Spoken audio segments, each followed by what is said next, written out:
হলুদ দিচ্ছিস কেন? বুড়ো মাকে ভ্যালুলেস হয়ে গেছে নাকি? মার ইচ্ছা করে ভ্যালুলেস হয়ে গেছে। ওই জন্য ভিডিও থেকে সরিয়ে দিচ্ছি তো।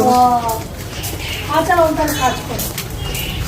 মোটামুটি 10:30-11টার দিকে মায়ের সাথে রেডি সেডি হয়ে বেরিয়েছিলাম তো মাসির বাড়ি যাওয়ার উদ্দেশ্যে। আর রিটায়ারমেন্টের পর থেকে মা আমার সাথে এইভাবেই, দেখলে আগে ক্লিপটা, এইভাবেই মজা ইয়ার্কি মারতে থাকে। আর বেরিয়েই যে এনার সাথে দেখা হয়ে গেছিলো, ওনাকে বারণ করছিলাম এখন কাদা পায়ে আবার গায়ে উঠিস না, নতুন জামা নষ্ট হয়ে যাবে। তো খানিকক্ষণ বেরোনোর পরে আকাশ তো মেঘলা মেঘলা করেই ছিল, খানিকক্ষণ আগে বৃষ্টিও হয়েছিল। দেন বর্ধমানের দিকে আসার পর তো দেখলাম খানিকক্ষণের মধ্যে বৃষ্টি আবার জোরে জোরে শুরু হয়ে যায়। বাসের মধ্যে থেকে এত বৃষ্টি হচ্ছিল যে ছাটে অনেকটা ভিজেও গেছিলাম। তারপর এখানে নেমে ফল টল কিনবো বলে ঠিক করেছিলাম, তো ভিজে ভিজে সমস্ত কিছু কেনাকাটা করার পর তারপরে এই যে মাসির বাড়ি যাওয়ার উদ্দেশ্যে রওনা হয়ে যায়। তারপরে গেছিলাম একটু মিষ্টির দোকানে টুকটাক কেনাকাটা করার জন্য। আর ওই আগের ফলের দোকানটা থেকে কোনো পেয়ারা টেয়ারা পাইনি বলে এখান থেকে একেবারে ভ্যানে টাটকা পেয়ারা বিক্রি হচ্ছিলো, সেটাই নিই।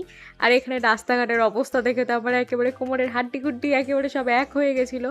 তো যাই হোক, মাসির বাড়ি গিয়ে সেরকম তো আর কোনো ক্লিপ নেওয়া হয়নি। বাড়িতে ঢুকেই ফার্স্টেই তো বাড়ির এন্ট্রেন্সে সন্তোষী মায়ের একেবারে মন্দির আছে, তো সেখানে প্রণাম টনাম করে তারপর বাড়ি আসার সময় এই যে তখনও ওয়েদারটা এরকম মেঘলা মেঘলা করেছিল, তো বৃষ্টি আর হয়নি। তারপর কিছু টুকটাক সবজি কেনাকাটা ছিল, মায়ের সাথে সবজি বাজার টাজার করে একেবারে বাড়ির পথে রওনা দিই। তো দ্যাট ইজ ইট, বাই।